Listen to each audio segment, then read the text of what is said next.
सकाळ संध्याकाळ लोटून कोण काढतं, घर चकाचक करतो कोण?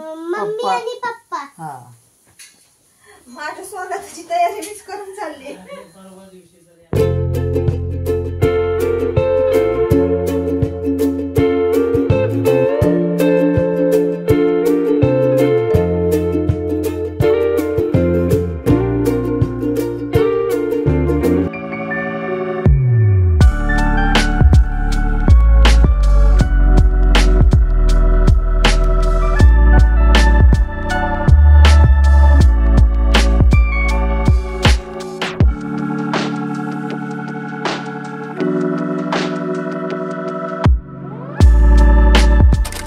हॅलो नमस्कार, मी सुप्रिया नवीन एका ब्लॉगमध्ये आपलं मनापासून स्वागत करते.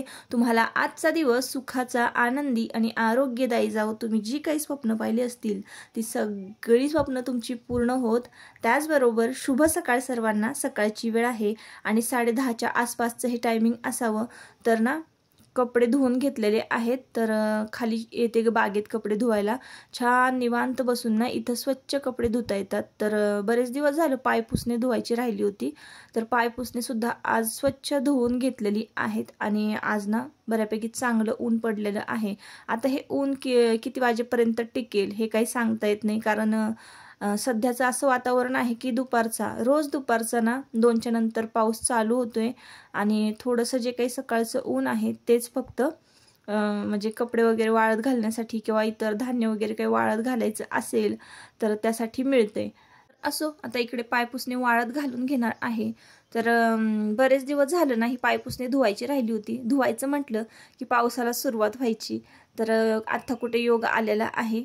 तर ही स्वच्छ बागेत अशी वाळत घातली ना पायपुसणे धुतलेली की मस्त त्याच्यातला वास जो काही आहे तो पण निघून जातो आणि स्वच्छ होतात. तर एकदम मी जी काही आहे ना पायपुसणे म्हणजे टॉयलेट बाथरूम जवळ जी पायपुसणे टाकते, एक किचनमध्ये असतं, एक मेन डोअरला असतं. तर अशी 4 ते 5 पायपुसणे आहेत ना ती स्वच्छ धुवून घेतलेली आहेत. आणि असो, आज ना माहेरी जाण्याचा योग आलेला आहे. आज ना संध्याकाळची ट्रेन आहे. तर मी आज माहेरी जाणार आहे. आणि मागच्या काही व्हिडिओ खाली ना कमेंटसुद्धा होत्या काही जणांच्या की ताई तुम्ही माहेरी जात नाही का? तर काय होतं ना, माझं माहेर लांब असल्यामुळं मला लवकर म्हणजे माहेरी जाता येत नाही. आता गेले बघा मी 5 वर्षानंतर मी पहिल्यांदा माहेरी निघालेली आहे. 5 ते 4 वर्ष झालीच असावी. तर माझ्या जी चुलते आहेत ना त्यांना देवाज्ञा झालेली आहे. त्यासाठी मग त्यांचा जो 10व्याचा विधी आहे तो करण्यासाठी मी माहेरी निघालेली आहे. तर पटापट आवरून घेतलं. घरातली जी काही कामं असतात ना, प्रत्येक गृहिणीचं असंच असतं की घरातली जी काही कामं आहेत ती ना प्रत्येक गृहिणीला बाहेर पडण्याआधी आवरावीच लागतात. तर आजची ही देवपूजा आणि आजच्या जेवणाची थाळी मी तुमच्याबरोबर शेअर केली. कपडे धुण्याआधी ना वरण, भेंडीची भाजी, चपाती, भात, लोणचं असं सगळं जेवण तयार होतं. तर आता बरोबर 1चं टायमिंग असावं. तर मी जेवायला घेतलेलं आहे कारण माझी गडबड झाली आणि मला बॅग वगैरे पण पॅक करायची होती. इकडं घरातली जी मेंबर्स आहेत ते थोड्या उशिराने बसले जेवायला. 2 वाजता, 2च्या आसपासचं टायमिंग असावं. हे आमच्या झाडाची कैरी. तर त्याच्यानं अशा काचऱ्या केल्या ना मग कुठलीही भाजी असो इतकं पोटभर जेवण जातं ना. तर म्हणून ना काचऱ्या वगैरे अशा छान हळद, मीठ, पिठी साखर वगैरे टाकून करायच्या कैरीच्या काचऱ्या आणि जेवताना तोंडी लावायच्या. खरंच भारी वाटतं. तर बरोबर मी तुम्हाला बोलले ना त्याचप्रमाणे 2 वाजलेले आहेत आणि 2 वाजताचं हे वातावरण मी तुमच्याबरोबर शेअर करते. तर बघा किती जोरात पाऊस चालू झालेला आहे. सरळ पडतोय, एकसारखा पडतोय सरळ. नकोय बाबा.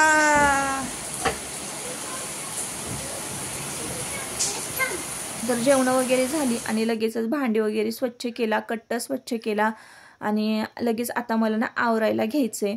तर त्याआधी म्हटलं माहेरी काहीतरी घेऊन जायला पाहिजे. तर काय करू म्हणजे खूप विचार करत होते मी. तर म्हटलं चला आपल्या झाडाची जी कैरी आहे ना तर त्या कैऱ्या तोडून आणूया आणि त्याचा गुळांबा करूया. त्यानंतर शेंगदाणे जे आहेत ना ते भाजून ठेवले होते मी शेंगदाण्याचे लाडू करण्यासाठी. तर लाईटच गेलेली आहे आमच्याकडची पाऊस चालू झाल्यापासून. तर भरपूर वादळ होतं ना त्यामुळं झाडं पण पडलेली आहेत. तर लाईट 1-2 ते 3 तासानंतर येणार आहे. लवकर लाईट येणारच नाही. तर शेंगदाणे जे आहेत ना मी ते तसेच भरले. शेंगदाण्याचे लाडू काही करता आले नाही. चांगली भांडी चमकून चालली बरं काय. जाडबीड लावा. माझ्या स्वागताची तयारी मीच करून चालली. परवा दिवशी तरी आम्हाला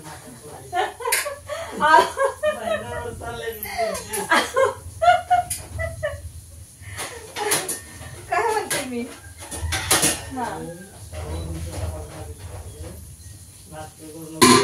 काय खराब होत नाही. हा 2 दिवसात काय खराब होत नाही. काय 2 दिवसात खराब होत नाही. कसं खराब होत नाही, होतं घर खराब. एवढं स्वच्छ केलंय काय.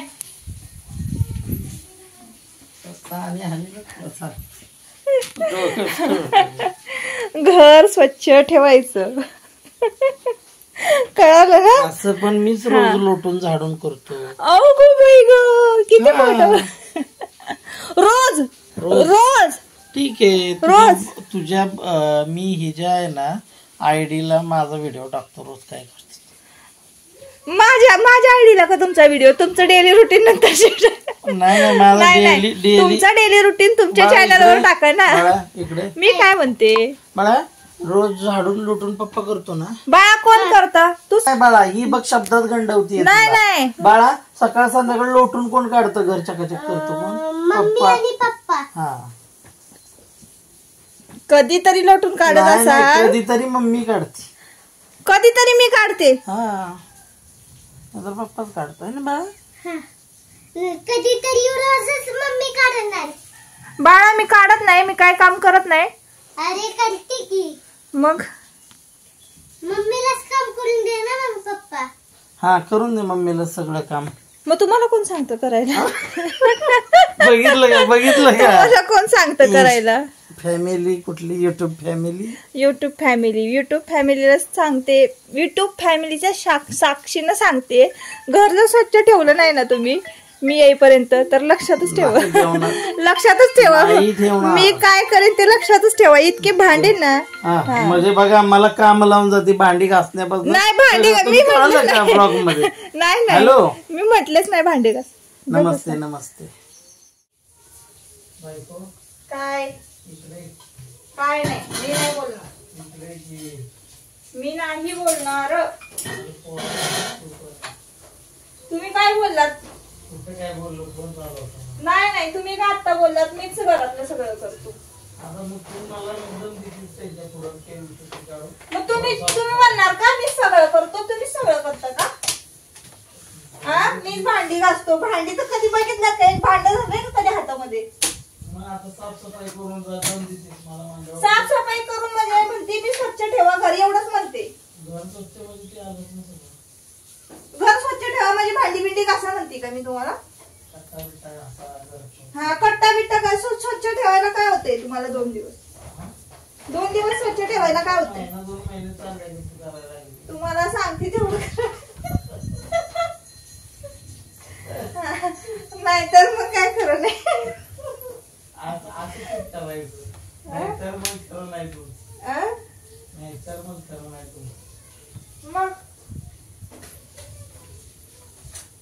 तर आता इथं ना तुमच्या दादांचा माझा वाद चालू आहे. वाद पण म्हणता येत नाही याला आणि संवाद पण म्हणता येत नाही.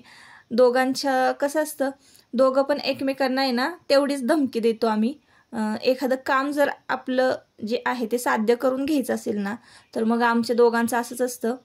तर त्यांना मी ना 2 दिवसासाठी निघालेली आहे आणि मी जे घर स्वच्छ ठेवलेलं आहे तसंच मी येईपर्यंत घर स्वच्छ असायला हवं असं सांगून चाललेली आहे. तर आता तुम्हाला किती खोटं वाटते आणि किती खरं वाटते मला नक्की कमेंट करून सांगा. दादा तुमचे कधीतरी आठवड्यातनं एकदा महिन्यातनं एकदा झाडू मारत असतील आणि ते पण आहे ना एवढं बोलून दाखवतात ना की तुमच्याबरोबर सुद्धा असंच होतं का. तुमच्यासुद्धा घरातली मंडळी तुमचे मिस्टर असेच आहेत का कामात मदत करतात आणि मग 10 वेळा बोलून दाखवतात.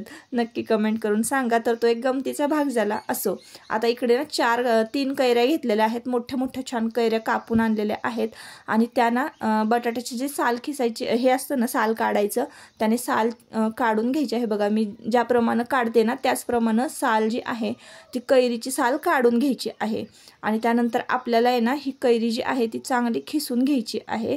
आणि खिसून घेतल्यानंतर काही कैऱ्या बघा आंबट असतात.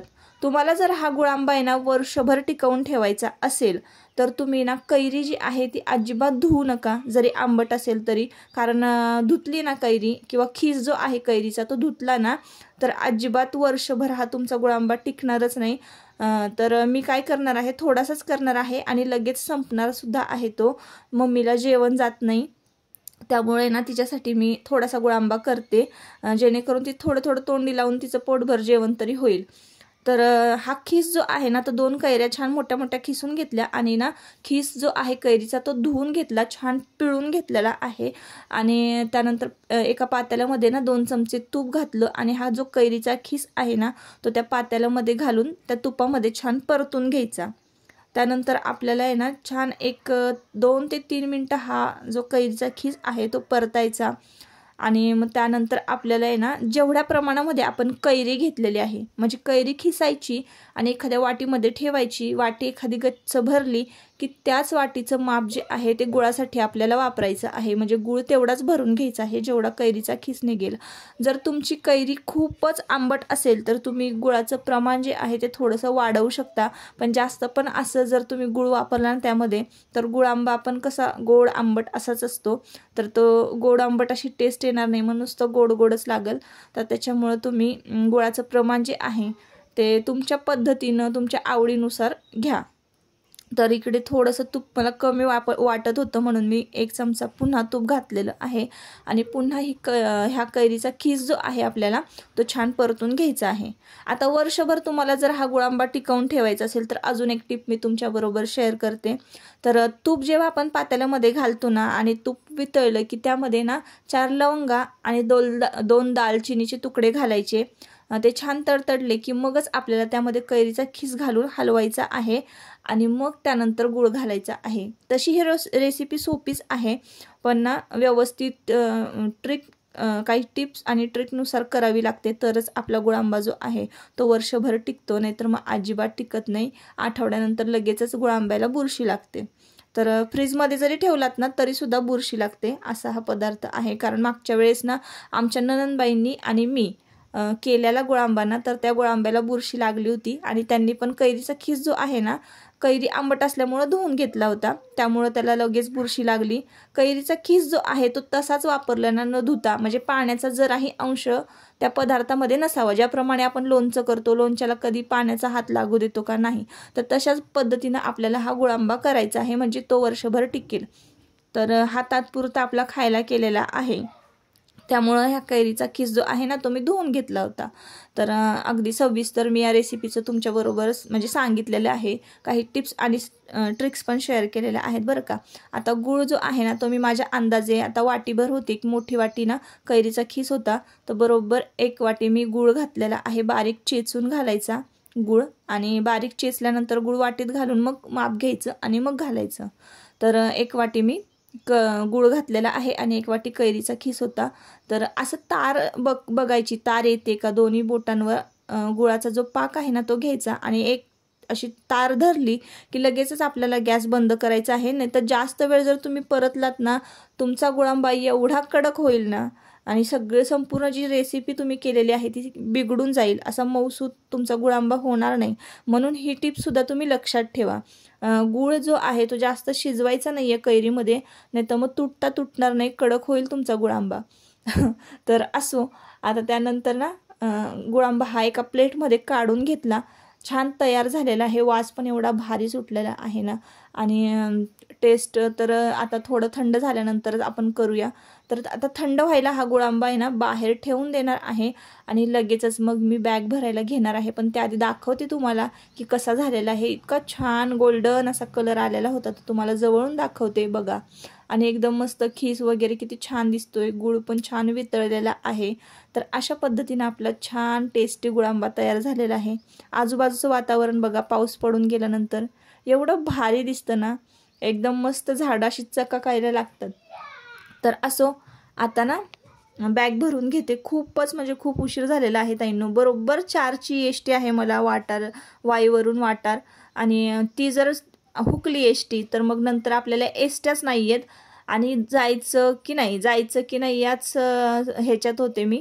तर त्यानंतर फायनली आमचा निर्णय झाला आणि मग मी निघालेली आहे. तर मी एकटीच निघालेली आहे, देवांशला घेऊन जाणार नाही आहे, त्याच्यामुळं मला जरा थोडंसं टेन्शन आहे. आणि त्यानंतर एकच दिवस मी तिथं राहणार आहे आणि लगेचच शनिवारी सकाळी वाईला येणार आहे.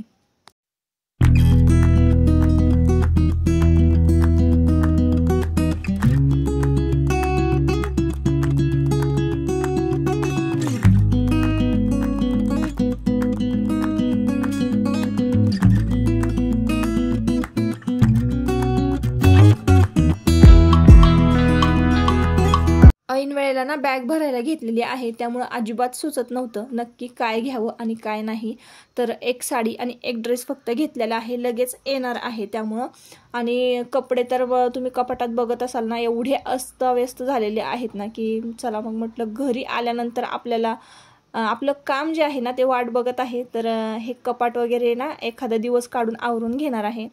आता वाई बस स्टँडवर आलेली आहे. Bye bye. देवांशचा जन्म झाल्यापासून ना मी कधीच असं त्याला एकटं सोडून गेले नव्हते कुठं. आणि आत्ता पहिल्यांदा ही वेळ आलेली आहे ना, तर खरंच खूप वाईट वाटत होतं. आणि एसटीत बसले होते ना, तर मिनटाला त्याचे निर्णय जे आहे ना ते चेंज होत होता. मम्मी तू घरीच थांब एकदा म्हणायचा आणि एकदा म्हणायचं मम्मी मी तुझ्याबरोबर येतो. तर मिनटाला ना त्याचे निर्णय बदलत होते. आणि एसटी पण आमची लवकर चालू होत नव्हती, त्याची मिनटाला निर्णय बदलायचे ना. मला असं वाटायचं पटकन एसटी एकदा चालू झाली आणि पुढे गेली ना की मग त्याला पण वाईट वाटणार नाही आणि मला पण वाईट वाटणार नाही. तर अशातला भाग होता तो. आणि असं पण आहे ना, मला वाई सोडून जावंसंच वाटत नाही, खरंच कुठंच जावंसं वाटत नाही वाई सोडून. मला इतकी वाई आवडते. प्रत्येक ब्लॉगमध्ये मी तुम्हाला सांगते की मला वाई खूप आवडते. ही छान हिरवीगार झाडी, इथली छोटी छोटी घरं आणि एकदम मस्त असं थंडगार वातावरण, हे सोडून जायलाच नको वाटतं. तर थोड्याच वेळात आता मी ट्रेनमध्ये बसेन. तर आत्ता आम्ही थांबलेलो आहोत पुण्यामध्ये. म्हणजे महाराष्ट्र ट्रेन ही जी आहे ना वाटारवरनं निघाली आणि पुण्यात येऊन थांबली. पुणे जंक्शन असल्यामुळं ना काय होतं माहिती का, इथे बघा असं पाईपलाईन आहेत मोठमोठ्या, तुम्हाला दिसतील. ही जी ब्ल्यू कलरची पाईप दिसते की नाही, तर ही ना पाण्याची पाईप आहे. तर ट्रेनमध्ये की नाही पाणी वगैरे भरलं जातं, त्यासाठी इथं पुण्यामध्ये ट्रेन बऱ्याच वेळ थांबते. तर किती वाजले होते गं आपण बसलो तेव्हा ट्रेनमध्ये? 6:45 वाजता संध्याकाळी. आज संध्याकाळची 6:45 वाजताची ट्रेन होते. पटापट आवरलं, इतकी गडबड झाली ना, शूट वगैरे काही घ्यायला मिळालं नाही. आत्ताच थोड्या वेळापूर्वी ना जेवण झालं आणि गुळांबा खाल्ला ना थोडासा, एकदम मस्त टेस्टी झाला होता, छान झाला होता. परत पुन्हा आता आले ना मी तिकडं, म्हणजे आता उद्या तर जळगावलाच पोहोचणार आहे. तर तुम्हाला फायनली माहेर बघायचं होतं ना माझं, तर माहेर पण दिसेल तुम्हाला आणि माहेरची जी काही माणसं येणार आहेत ना ती पण तुम्हाला दिसतील. तर पुढचा जो ब्लॉग आहे ना तो खूप छान इंटरेस्टिंग असणार आहे. माहेरच्या माणसांची मी तुम्हाला ओळख करून देईन. आजच्या ब्लॉगचा ना मी इथंच एंड करते. परत आपण पुन्हा भेटूया नवीन एका ब्लॉगमध्ये. तोपर्यंत स्वतःची काळजी घ्या आणि मजेत राहा. Bye bye.